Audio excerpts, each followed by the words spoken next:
ఉగాది పచ్చడి. అందరికీ హ్యాపీ ఉగాది. ఒక్కొక్క ఏరియాలో ఒక్కొక్క విధంగా ఉగాది పచ్చడి చేసుకుంటారు.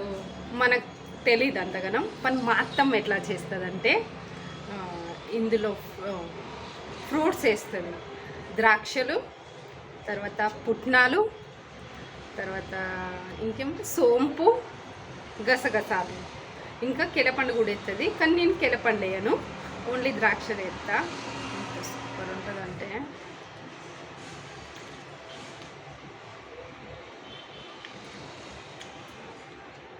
అసలు పచ్చడలాగా ఉండదు, సూపర్ ఉంటుంది.